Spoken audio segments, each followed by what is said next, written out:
Okay जी, अपने पास heading डाल दें आप इंट्रा ग्रुप एडजस्टमेंट्स की। पहले ये समझ लो इंट्रा ग्रुप एडजस्टमेंट्स होती क्या है। अब तक आप लोगों ने जो बैलेंस शीट बनाई थी वो मैं आपको कहूँगा वो एक बेसिक स्ट्रक्चर था कि आपने कंपनी को वैल्यू किया, आपने देखा कि उस कंपनी की वैल्यू के लिए जो मैंने पे किया है उसमें किस किस चीज़ के लिए कितना कितना पे किया है, वो अपनी जगह हो गई चीज़ें। फिर आपने कहा था इंक्रीमेंटल एडजस्टमेंट्स थी, वो पार की आपने, तो वो आ गए रिपोर्टिंग तक और आपने प्लस करके बैलेंस शीट बना दी। अब तक तो सिर्फ ये चल रहा था कि यार मैंने एक कंपनी को खरीदा, जितने ऊपर पैसे दिए वो अलग अलग एसेट्स वैल्यू किए, गुडविल को अलग से लाया, कंसोलिडेट कर दिया प्रॉफिट के साथ, और मैक्स सेंस यही क्रिएट किया था। पर हमने इस पूरी डिस्कशन के अंदर ये नहीं देखा ना ये सीखा कि अगर पेरेंट सब्सिडी को कोई गुड्स बेचे तो क्या कोई एडजस्टमेंट रिक्वायर्ड है या नहीं है। क्योंकि देखो तुम कह रहे हो ये दोनों मिला के एक इदारा है, ऐसा ही है ना। तो अब मैं पहले एक बेसिक बुनियाद रखा हूं, ये बुनियाद भी नहीं समझ आया तो हाथ के हाथ पूछ लेना। क्या हम ये कह सकते हैं कि अगर ये तुम उसको एक सिंगल एंटिटी मानते हो, एक ग्रुप मानते हो, क्या मानते हो, एक ग्रुप मानते हो, तो क्या इस बात को तस्लीम करते हो कि if you are saying that this is a single entity, तो अगर मैं जो कमाई है वो मानूंगा जो मैं बाहर से कमाऊं। एग्जाम्पल, भाई अगर मैं हूं और लेट से मेरा भाई है घर में, तो हम ये कहेंगे कि भाई मैंने और मेरे भाई ने जो अलग अलग कमाए वो तो सही है, पर हम अगर पूरे घर की कमाई देखेंगे तो हम एक्चुअल में देखेंगे हमने बाहर से कितना कमाया। यानी अगर मैं कोई अपने भाई को चीज़ बेचूं, उस पर प्रॉफिट कमा लूं, तो सेपरेटली तो समझ आता है, पर अगर घर की कमाई देखनी है तो घर की कमाई कैसे देखी जाएगी, बाहर से। यानी हमने बाहर एक्चुअल में कितना कमाया। यानी फॉर एग्जांपल एक बेसिक आइडिया दे रहा हूं तुम लोगों को, मैंने 100 रुपए की चीज अपने भाई को 150 में बेची, कितने कमा लिए, 50। पर अगर मैं एज अ घर देखूं, क्या ये घर की कमाई है, जीरो कमाई है।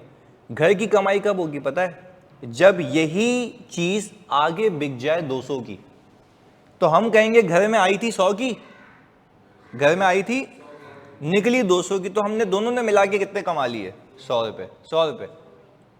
तो वो कैसी कंसिडरेशंस होंगी वो सब यहां सीखेंगे, highly technical, but I make sure कि मैं तुम्हारे लेवल पे आके उसको दिमाग में फिक्स कर दूं। क्लियर है। तो अभी हम सीख क्या रहे हैं कि भाई अगर आपस की कोई कमाई है तो वो कमाई कहलाती नहीं है if you see from the perspective of group. बात क्लियर है, पक्की बात है। सर क्वेश्चन में लिखा था director wishes to show this asset brand as separate asset in consolidated books but solution it is included in intangible. तो separate का मतलब यही है कि वो नोट्स में सेपरेट दिखाएगा, बैलेंस शीट में तो इंटेंजिबल के हेड में आएगा ना। क्लियर है अहमद। तो ये चलें ओके, अब बेसिक बेसिक बात कर लेते हैं। इधर देखिएगा, हमने कहा कि सर हम बनाते हैं ये प्यारा सा ग्रुप,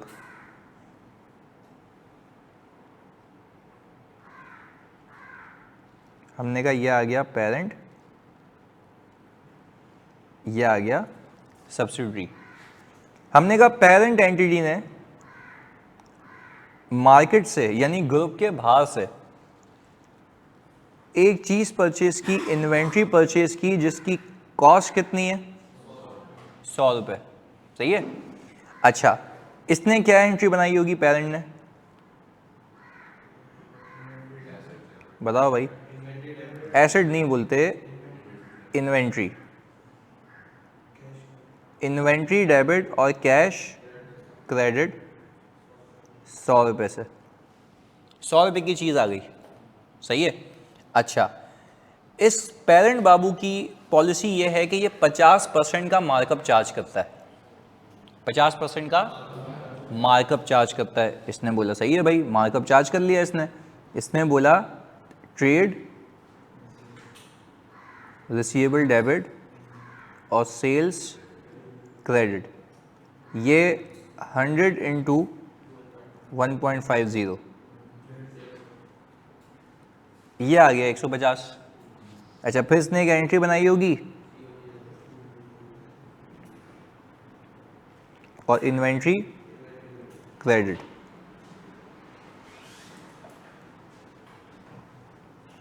ओके जी, ये हिसाब किताब आ गया। अच्छा भाई, COGS कितने से, और इन्वेंट्री चली गई 100 से, यानी अच्छा ये इन्वेंट्री क्या अब पेरेंट एंटिटी की किताबों में रही? नहीं, ये उठ के चली गई सब्सिडरी के पास। यहाँ पे पेरेंट भाई साहब ने सेल्स रिकॉर्ड की होगी 150 की, COGS रिकॉर्ड किया होगा 100 का, और 50 का आ गया होगा प्रॉफिट। सही है? अच्छा जी, हमने कहा ये हिसाब किताब हो गया, ये कमा लिया इसने। अच्छा जी, अब हमने कहा कि भाई सब्सिडरी जो है, सब्सिडरी हमारी, उसने ये माल जो है आगे नहीं बेचा।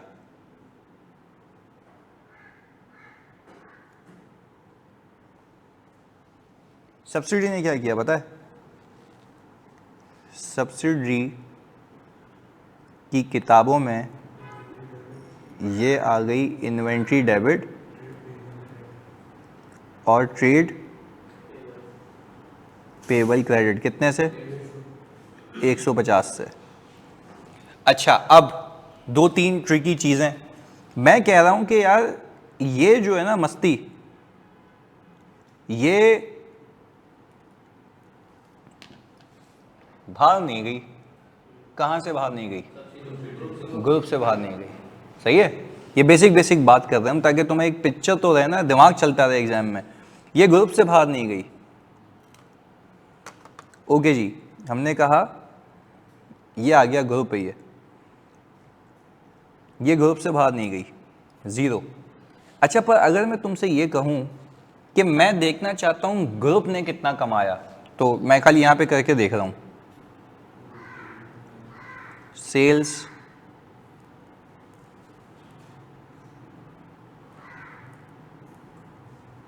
सही लिखा है मैंने? ऐसा क्यों? कमाई नहीं है ग्रुप। भाई हम घर तो तब कमाएगा ना जब बाहर कुछ जाएगा। तो आप सही है, इंडिविजुअल कंपनी ने तो एंट्री सही बनाई है, वो तो मैं भी कह रहा हूं, मैं भी एग्री कर रहा हूं। मैं कंसर्न हूं कि बाहर जाएगा तब कमाई होगी। एग्रीड? चलें जी, ये बात मानते हैं। अब सर आप लंबी किए बगैर ना ये बताएं हमें क्या करना है। कॉन्सेप्ट तो आप दे रहे हैं, ये बताएं कि भाई हमारा काम क्या है। हमें तो वो मकसद होता है, बता दें डेबिट क्रेडिट क्या करना है, हम कहानी ख़त्म कर दें। पसर पे पन्ना पे 6 महीने वापस लग जाते हैं अगर हम तमीज़ से नहीं करें तो। सही है ना? चलो कहानी समझ आ गई। अब तुम्हें जो है बैलेंस शीट मिलेगी, ऐसा ही है, पेरेंट और सब्सिडी। देखो पिक्चराइजेशन कैसे करता है तुम्हारे भाई। मैंने कहा था ना कि हमारा तो घमंड है कंसोलिडेशन। इधर हमने कहा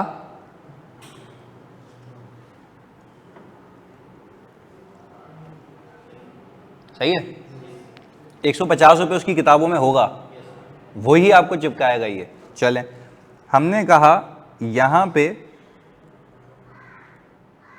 रिटेन अर्निंग पक्का 50 की होगी ना? अच्छा भाई, हमने कहा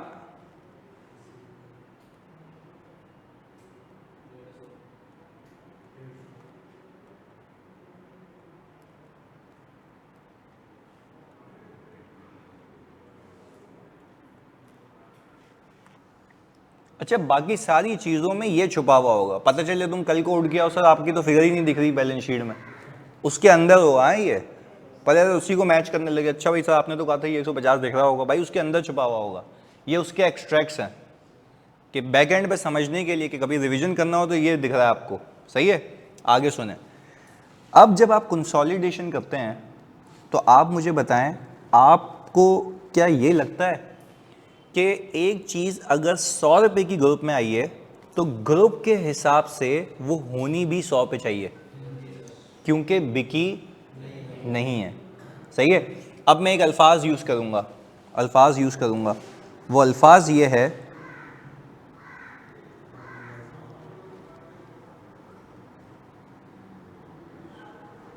क्या लिखा है मैंने? Unrealised profit. मैं आपसे पूछूं पेरेंट ने प्रॉफिट कितना कमाया? 50 का। क्या वो रियलाइज हो गया? अच्छा, रियलाइज का मतलब है ग्रुप से बाहर बिक जाए, ऐसा ही है ना? पैसे असल आते हुए तो तब लगेंगे ना जब ग्रुप के बाहर हो। एक पूरी मालियत तुम बता रहे हो अपनी है, तो ग्रुप के बाहर जाएगा तो लगेगा ना कि रियलाइज हो गया।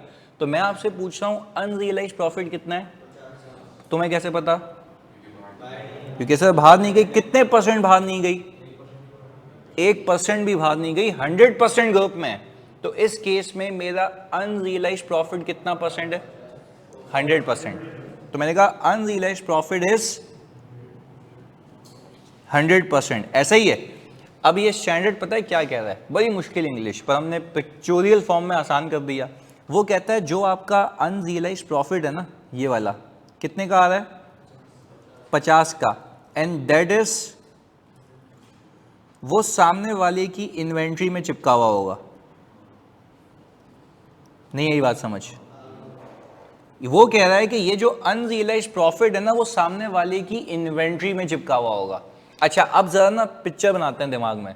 जब आप कंसोलिडेशन कर रहे होगे ना, तो आपको याद होगा कंसोलिडेशन में आप अपनी इन्वेंट्री उसकी इन्वेंट्री को चिपका देते हो। याद आ रहा है? अपनी इन्वेंट्री उसकी इन्वेंट्री को आपको नीचे एडजस्टमेंट में लिख के देगा। ड्यूरिंग द ईयर पेरेंट ने सब्सिडरी को 100 रुपये की चीज बेची है, मार्कअप चार्ज करके 50%, और आगे कहेगा कि none of the goods have been sold by subsidiary, या 100% inventory is in the books of subsidiary. तो या तो मैं उसकी इन्वेंट्री से मार्कअप निकाल दूं या वैसे ही कैलकुलेट कर लूं। यानी वो बोले कि पेरेंट ने सब्सिडरी को 150 के गुड्स बेचे, उस पर मार्कअप चार्ज किया था 50% का, तो क्या मैं उसमें से भी मार्कअप अलग कर सकता हूं? यस। आपके बैक एंड पे दिमाग में ये चलना चाहिए कि अगर मेरी बेची हुई चीज़ उसकी किताबों में अभी भी मौजूद है, तो ग्रुप के हिसाब से ये चीज़ आई 100 पे थी, होनी भी 100 पे चाहिए। क्योंकि हम अगर एक इदारा मानते हैं तो क्या ये चीज़ ओवर स्टेड होनी चाहिए या 100 पे ही होनी चाहिए? 100 पे। घर के हिसाब से, ग्रुप के हिसाब से 100 पे होनी चाहिए। क्या अभी ओवर स्टेटेड है? प्रॉफिट से या अनरियलाइज्ड प्रॉफिट से? तो वो कहता ये है कि भाई आप एक काम ये करिएगा, जब आप ये बना रहे होंगे, ये बोले तो ग्रुप रिजर्व, क्या आप रिटेन अर्निंग ऑफ पेरेंट लिखते हैं? ऐसा ही है। उसमें आप क्या ऐड करते हैं? Post acquisition of subsidiary. ऐसा ही है। जब post acquisition of subsidiary add करते हैं, आपने आज तक यहां पे क्लोज किया था, मैं तो आपको सोचने का तरीका दे रहा हूं कि कब कहां के कौन सी चीज सोचनी है आके। यहां पे अब क्लोज नहीं करना, अपने आप से एक सवाल करना, क्या कोई ऐसी इन्वेंट्री तो नहीं है जो पेरेंट ने किसको बेची हो? तो पेरेंट ने अगर सब्सिडरी को बेची होगी, तो अगर वो आगे नहीं बिकी तो क्या वो प्रॉफिट रियलाइज है या अनरियलाइज है? तो क्या वो प्रॉफिट इसके अंदर होगा ना? ये रहा, होगा 50 का प्रॉफिट। पर आपसे पूछता हूं, क्या ये प्रॉफिट सेपरेट बुक के लिहाज से गलत है? पर तुम अगर एक पिक्चर डिपिक्ट कर रहे हो कि मैं ग्रुप हूं, हमने कितना कमाया एज अ सिंगल एंटिटी, तो क्या ये प्रॉफिट है या अनरियलाइज है? अच्छा, तो अगर ये अनरियलाइज है तो मैंने क्या किया, यहां से unrealised profit on inventory 50 minus कर दिया, तो सर इससे इक्विटी नीचे हो गई, खाली प्रॉफिट एलिमिनेट किया सॉर्ट ऑफ। अच्छा, क्या ये परमानेंट एलिमिनेशन है टेम्पररी? अच्छा, टेम्पररी क्यों है? आगे बिक जाएगा तो रियलाइज हो जाएगा, कहानी खत्म हो जाएगी, तो आगे कोई पंचायत करने की नीड नहीं होगी। अब एक और बात सुने सर, इसकी एंट्री ये बनेगी कंसोलिडेशन के लिए कि आपने ग्रुप रिजर्व कर दिए डेबिट 50 से, और फिर आपको ये स्टैंडर्ड कह रहा है कि once you have debited group reserve, तो मुझे बताओ दूसरा इंपैक्ट इसका इन्वेंट्री में। इन्वेंट्री कितने से ओवर स्टेटेड है? क्योंकि एक चीज घर में 100 की आई, 100 की दिखनी चाहिए ना, वो 150 पे चली गई, और वो 150 पे किस वजह से गई? 50 की वजह से। क्या वो 50 का प्रॉफिट उसकी इन्वेंट्री में चिपका हुआ है? यस। तो आप सिंपल एक काम करेंगे, इन्वेंट्री को कर देंगे क्रेडिट। अब जब आप बैलेंस शीट बना रहे होंगे तो सोच के बताओ, मैं तुम्हें मैपिंग करना सिखाता हूं, सोच के बताओ, जब बैलेंस शीट बनाओगे तो क्या net assets of subsidiary at acquisition निकालोगे? यस, अपनी जगह। नेट एसेट्स और सब्सिडरी रिपोर्टिंग पे लेके आओगे? अपनी जगह। क्लोज करोगे? बिल्कुल करेंगे। पोस्ट एक्विजिशन आएगा। गुडविल निकालोगे? फुल गुडविल पार्शल देखोगे? एनसीए बनाते हुए fair value of NCA share देखोगे अपने हिसाब से? सब सही चल रहा है। ग्रुप रिजर्व बनाते हुए ये देख लेना कि कहीं कोई ऐसी इन्वेंट्री तो नहीं है जो किसने बेची हो, पेरेंट ने सब्सिडरी को। और पंचायत कब होनी चाहिए, जब उसमें से कुछ अनरियलाइज बचा हुआ हो। यहाँ पे अनरियलाइज कितना परसेंट है, 100%। तो पूरा का पूरा प्रॉफिट उसकी इन्वेंट्री में चिपका हुआ होगा, क्या होना चाहिए, नहीं। आप इन्वेंट्री से भी हटा दो, प्रॉफिट से भी हटा दो, तो आपकी बैलेंस शीट में इन्वेंट्री भी उस पर आ जाएगी जो ग्रुप के हिसाब से होनी चाहिए, और प्रॉफिट भी उस पर होना चाहिए जितना दिखना चाहिए। अच्छा, अब उलट भी देखते हैं कि सब्सिडरी बेचेगा तो क्या होगा। पहले बताओ, ये वाली बात क्लियर है? चले, ये तो हो गई एक एडजस्टमेंट कि आपका प्रॉफिट और इन्वेंट्री सही हो गई। पहले बताओ, ये बात समझ आ रही है? चलिए यहां पे लिख देते हैं, इससे प्रॉफिट एंड इन्वेंट्री सही हो गए। इससे क्या हुआ, प्रॉफिट और इन्वेंट्री सही हो गए। पर होल्ड ऑन, एक चीज और देखनी है, और वो चीज क्या है, जरा बात को समझ लेते हैं, सुन लेते हैं, परख लेते हैं। जब तुम कंसोलिडेट करोगे तो तुम कह रहे हो कि मेरे रिसीवेबल्स ग्रुप के बाहर होने चाहिए ना, नहीं आई बात समझ? भाई अगर मैं कह रहा हूं कि घर में आपस में रिसीवेबल है, तो घर का तो रिसीवेबल नहीं है ना, घर का रिसीवेबल किससे होता है, बाहर से। तो अब जब तुम ये बैलेंस शीट दोनों की मिला दोगे, तो प्लीज मुझे एक एक करके समझाते हो। बैलेंस शीट मिलाते वक्त इन्वेंट्री तुम 150 पे लाते हो, तुमने 50 से उड़ा दी। ग्रुप रिजर्व में 50 ज्यादा था, वो भी हटा दिया। इन्वेंट्री प्रॉफिट सही हो गया। अच्छा, अब तुम बैलेंस शीट चिपकाओगे एक साथ, उसमें रिसीवेबल आ रहा होगा 150 का, पर अपने आप से पेबल आ रहा होगा अपने आप को। तो अच्छा, नहीं भी हटाओगे ना, अल्लाह की कसम बैलेंस शीट टैली रहेगी, अभी भी तो थी, पर उसमें तुमने तमीज नहीं की ना कि अपना कितना है, बाहर का कितना है। तो क्या सेपरेट बुक्स में गलत है? वो बिल्कुल सही है, उससे लेना है, इसको देना है। पर when it comes to a single entity, आप ये नहीं कह सकते कि अपने आप से ही रिसीवेबल दिखाऊंगा, अपने आप को ही पेबल दिखाऊंगा। तो क्या रिसीवेबल और पेबल को भी हटा देंगे? तो जब मैं रिसीवेबल और पेबल दोनों को हटाऊंगा, तो क्या मेरे जो रिसीवेबल्स और पेबल्स है ग्रुप के बाहर के रह जाएंगे? पक्की बात है। तो आप रिसीवेबल को भी हटाएंगे, पेबल पूरा हटा देंगे जितना आपस का है। वेरी गुड यार, चलें कॉपी कर लें उसको भाई जल्दी से।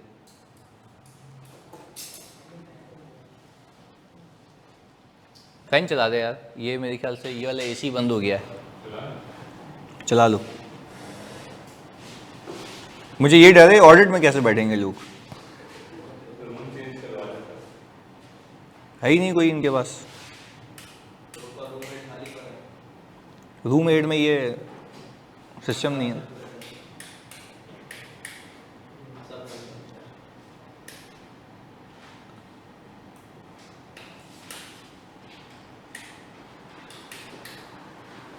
बस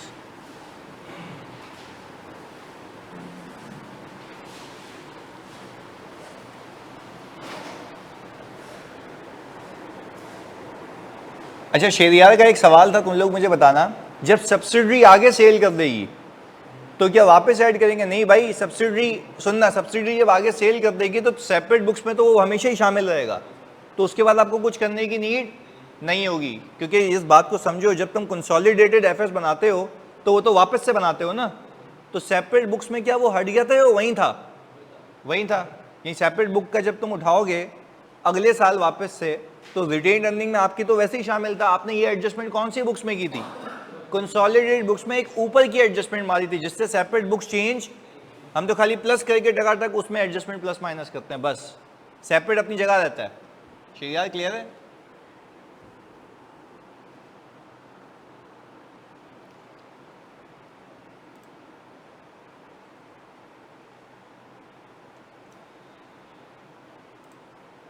हाँ ये शेरियार पूछें।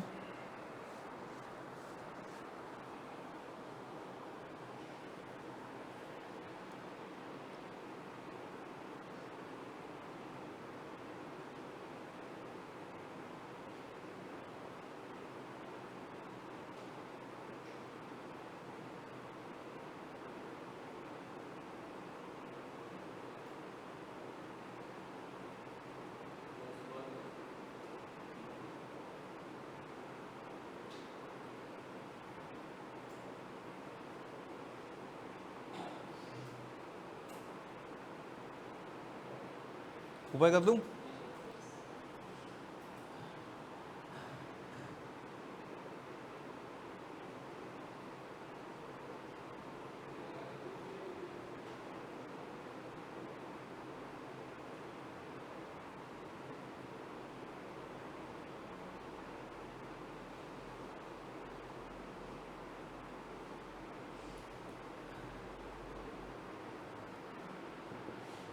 सर जब पेरेंट ने इन्वेंट्री सेल की है तो सब्सिडी ने आगे सेल नहीं की, तो जब हम कंसोलिडेट करते हैं एफएस में तो उसमें वो इन्वेंट्री भी शो होनी चाहिए ना जो सेल की है पेरेंट ने। तो बेटा शो हो रही है ना। वो कह रहे हैं कि सर जो पेरेंट ने सब्सिडी को इन्वेंट्री बेची है तो उसकी किताबों में दिखनी चाहिए, क्या नहीं दिख रही? पर 100 पे दिख रही है 150 पे। हमें मसला 100 से ही या 50 से? 50 को हटा दिया मैंने और मैंने कहा वही 50 इंक्रीमेंटल प्रॉफिट है जो कि ग्रुप का प्रॉफिट नहीं है, क्योंकि अब तक हमने कमाया नहीं है। क्लियर है जानी?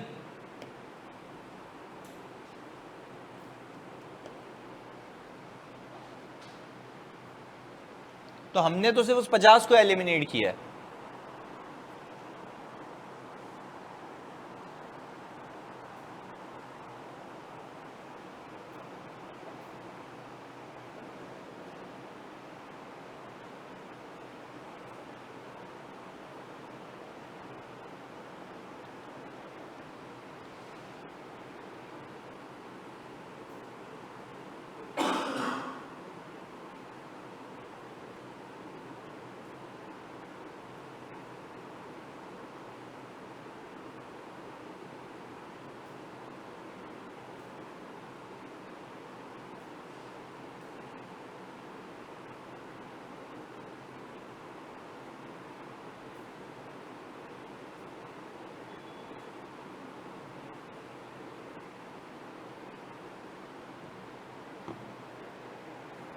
हाँ जी, स्क्रॉल करूं तो हो गया ना पूरा कॉपी?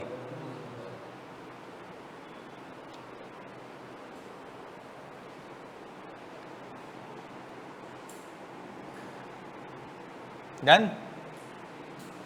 अच्छा अब जरा एक बात है, मुझे एक बात समझाओ कि अगर मैं ये कहूं कि यही ट्रांजैक्शन अगर सब्सिडी करता, यही ट्रांजैक्शन अगर सब्सिडी करता, सब्सिडी का मतलब यह है कि सब्सिडी बेचती पेरेंट को, तो रिसीवेबल पेबल तो वही होता। पर सिर्फ सोच के बताओ, मैं अगेन कह रहा हूं यहां पे कंफ्यूजन हो तो हाथ के हाथ पूछ लेना, सिर्फ सोच के बताओ कि यही प्रॉफिट 50 रुपए का क्या सब्सिडी की रिटेन अर्निंग में होता? पर जब तुम नेट एसेट्स बनाते हो, जब तुम लोग नेट एसेट्स बनाते हो तो याद रखो नेट एसेट्स के अंदर आप लिखते हो एड एक्विजिशन एड रिपोर्टिंग, तो वहां पे रिटेन अर्निंग आ रही होती है। क्या वो प्रॉफिट यहां पे होता? रिपोर्टिंग डेट की रिटेन अर्निंग में, क्योंकि सब्सिक्वेंटली कमाया गया होता। तो अब जब आप सही करेंगे चीजें तो बात तो वही है ना कि अब यही प्रॉफिट ग्रुप के अंदर अभी भी है, पर किसकी किताबों में? सब्सिडरी की। और इन्वेंट्री किसकी किताब में? पेरेंट की। तो जब प्लस करोगे तो प्रॉफिट अब किसका एलिमिनेट होना चाहिए? सब्सिडरी का।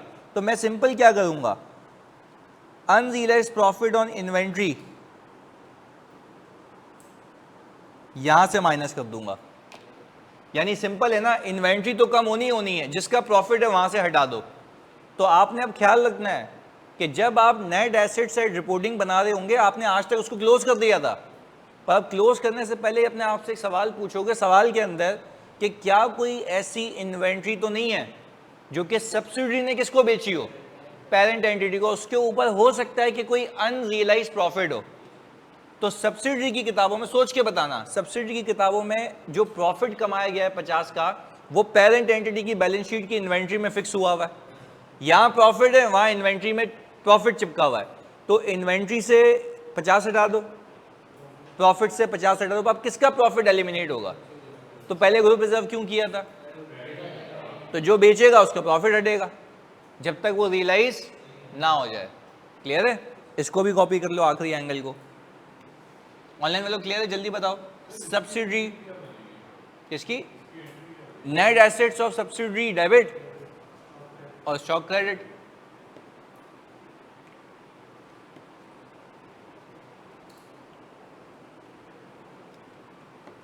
हाँ जी, डन हो गया ये।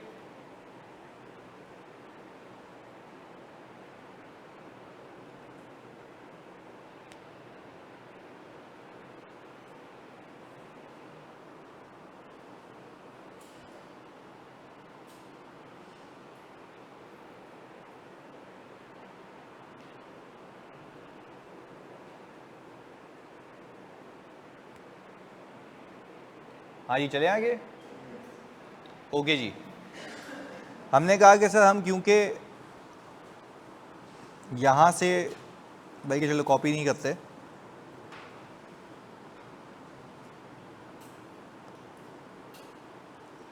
इस ही का केस 2 कर लेते हैं। अच्छा ये वाला तुमने फोकस होकर देखना है क्योंकि टाइम बाउंड है हमारे पास आज।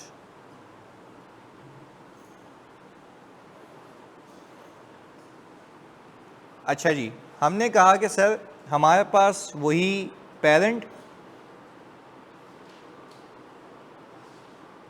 वही सब्सिडरी, हमने माल खरीदा बाहर से,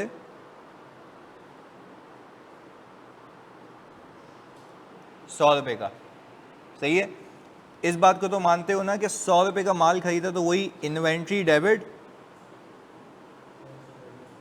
कैश क्रेडिट कितने से भाई? ₹100 से। ये एंट्री बना रहा है कौन? पेरेंट। अच्छा जी, फोकस होके फिर हमने कहा कि सर इसके बाद हमने उठा के ये बेच दिया वही 50% मार्कअप पे, तो हमने सिंपल एक काम किया होगा यहाँ पे, अकाउंट रिसीवेबल डेबिट और सेल्स क्रेडिट कितने से भाई? 150 से। फिर हमने कहा सर इसने एक एंट्री बनाई होगी COGS डेबिट और इन्वेंट्री क्रेडिट कितने से भाई? ₹100 से। हमने कहा ये आ गया सेल्स, ये आ गया कॉस्ट ऑफ सेल्स। ये हो गया हिसाब किताब। अच्छा भाई, अब सब्सिडरी ने क्या किया? इस इन्वेंट्री को रिसीव किया। सब्सिडरी ने इन्वेंट्री को किया डेबिट और ट्रेड पेबल को कर दिया क्रेडिट 150 से। अब सब्सिडरी की पॉलिसी है, सब्सिडरी की पॉलिसी है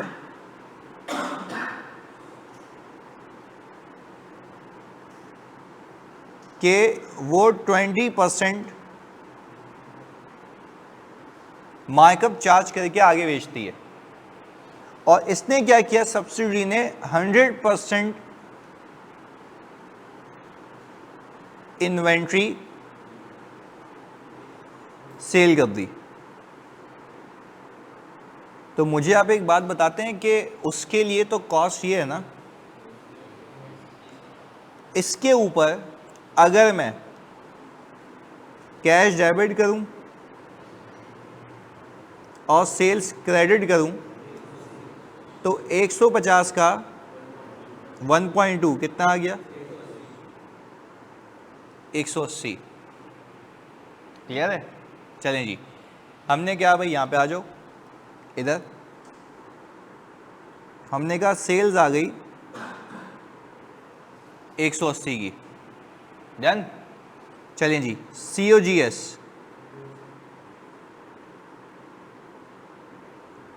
प्रॉफिट 30 का। सही है, इसने यहाँ पे एंट्री बनाई होगी COGS डेबिट और इन्वेंट्री क्रेडिट कितने से? अब एक ताज्जुब की बात, इन्वेंट्री मेरे पास आई, उसकी किताबों में गई, उससे भी चली गई, क्या मेरा कोई प्रॉफिट उसकी किताब में बचा या सब बिक गया? यानी प्रॉफिट रियलाइज कितना परसेंट? 100%। कैसे? पूरी बेच दी है। चलें जी, हमने कहा कि सर हम यहाँ से इसको निकलता हुआ दिखाते हैं कितना? 180। अच्छा अब ज़रा बात समझिएगा मेरी, ग्रुप का सोचते हैं। ग्रुप की सेल्स कितनी है, ग्रुप की सीओजीएस कितनी है, प्रॉफिट 80 का, ये ग्रुप के हिसाब से। और अगर आप इन दोनों को सम करें, एटीआर है, क्या कोई प्रॉफिट की पंचायत है? यार लॉजिक है ना, आपने 50 रुपए उसकी इन्वेंट्री में चिपकाया, उसने और आगे महंगा बेच के सब रिकवर कर लिया, तो क्या कोई अनरियलाइज बचा? मैं आपसे एक मासूमाना सवाल करता हूं, क्या कोई मैं प्रॉफिट की एडजस्टमेंट करूंगा? क्यों? कुछ बचा ही नहीं ना अनरियलाइज, सब तो रियलाइज हो गया। अब मैं जेन्युइन ट्रू कमाई कहूंगा किसकी? ग्रुप की। अच्छा, मैं बैलेंस शीट के पर्सपेक्टिव से बात कर रहा हूँ, पीएनएल अभी सिखाया नहीं है, कंसोलिडेटेड पीएनएल अलग है, वो अलग भला है। अभी हम क्या सीख रहे हैं? Balance sheet. बैलेंस शीट में कोई तुमसे पूछे तुम्हारी इक्विटी में प्रॉफिट कितना होना चाहिए, दिख कितना आ रहा है, कोई पंचायत नहीं। भाई मैं तो बैलेंस शीट में तो इक्विटी आ रही है ना, मैं तुमसे सिर्फ एक मासूम सा सवाल पूछ रहा हूं, बैलेंस शीट के अंदर इक्विटी के अंदर प्रॉफिट कितना दिखना चाहिए? 80, दिख कितना आ रहा है? तो जब मैं आपको ये प्रूव करने के लिए था सिर्फ कि 100% माल अगर ग्रुप के बाहर बिक जाएगा तो आपकी प्रॉफिट की कोई एडजस्टमेंट नहीं होगी, क्योंकि जो आपने उससे कमाया वो उसने आगे से रिकवर करके ग्रुप में रियलाइज कर लिया, तो टेक्निकली आपने 80 बाहर से ही कमा लिया, यानी पहले 50 आपस में कमाया और उसने वो भी डाल के आगे से रिकवर कर लिया, तो टेक्निकली ग्रुप ने 80 कमा लिया ना। तो ग्रुप की कमाई 80, दिख भी 80 रही है, कोई पंचायत वाली बात नहीं है। तो अब जब आपको बैलेंस शीट मिलेगी, फोकस होकर देखिएगा, जब आपको बैलेंस शीट मिलेगी तो बैलेंस शीट के अंदर इन्वेंट्री आ रही होगी, हाँ क्यों नहीं आ रही होगी? तो उसने बेची तो थी उसको, उसने भी आगे बेच दी। अच्छा ये आ रहा होगा सर, ऐसा है? अच्छा सर ये तो आ रही होगी, कुछ करना है इसमें? क्यों? रियलाइज हो गया ना, जो है वही है, कुछ करने की जरूरत ही नहीं है। अच्छा जी आगे,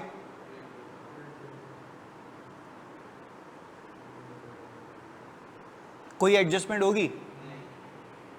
एक रिसीवेबल और पेबल की अपनी जगह, वो अपने आप से रिसीवेबल अपने आप को पेबल नहीं दिखा सकते। यानी सर हमने कंक्लूड क्या किया, 100% इन्वेंट्री अगर बाहर बिक जाएगी तो मुझे प्रॉफिट में कोई छेड़खानी नहीं करनी, क्योंकि प्रॉफिट तो उतना ही दिख रहा है जितना होना चाहिए। हाँ रिसीवेबल पेबल के भंड अपनी जगह, वो मैं सही कर लूंगा, बैलेंस शीट बनाते वक्त माइनस करूंगा, पेबल से भी माइनस करूंगा।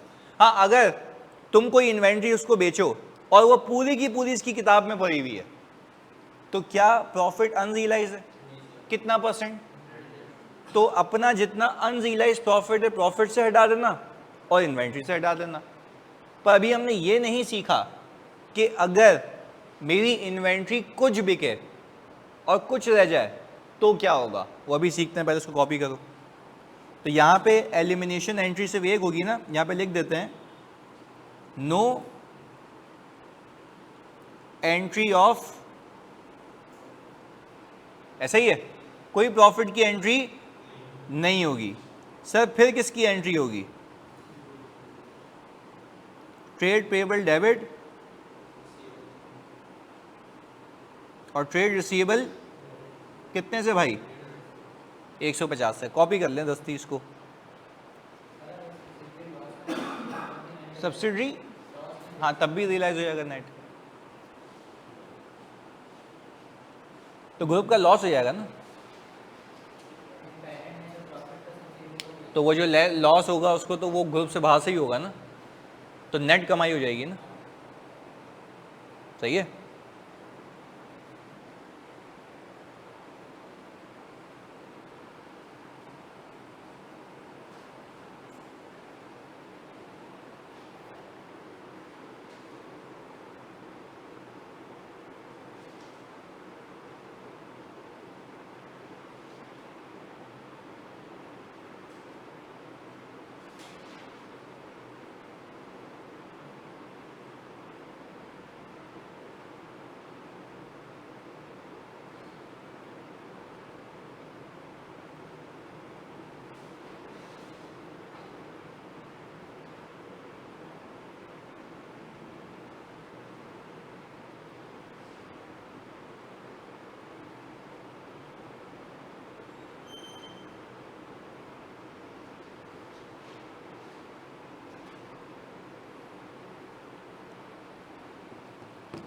हाँ जी, स्क्रॉल करें।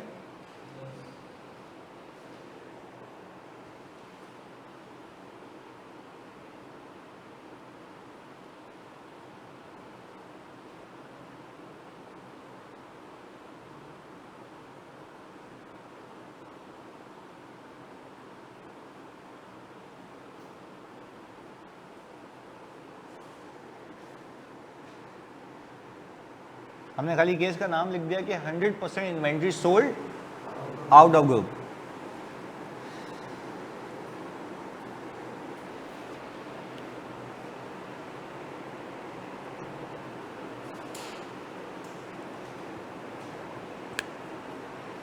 ऊपर करूं?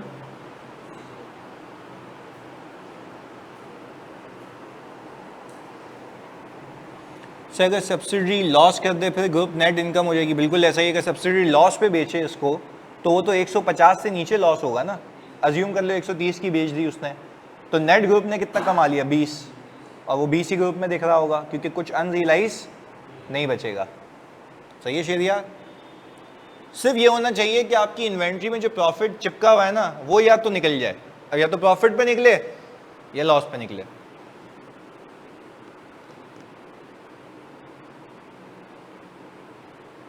भाई ये आसान लगा? मतलब बैठ गया ना दिमाग में कि करना क्या है?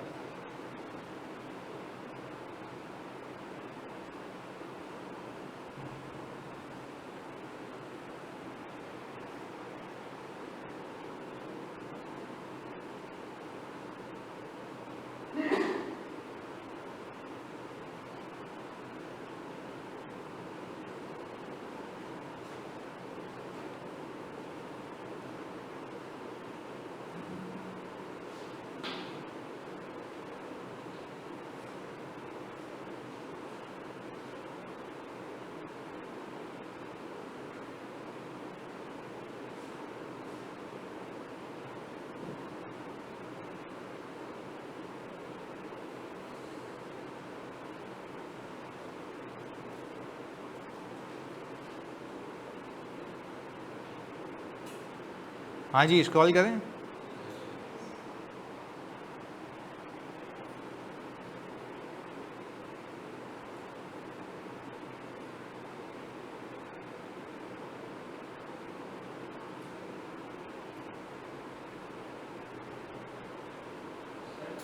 जी 180। हाँ हाँ, किधर? कैश पे भेजा ना, कैश लिखा हुआ है ना, देखो।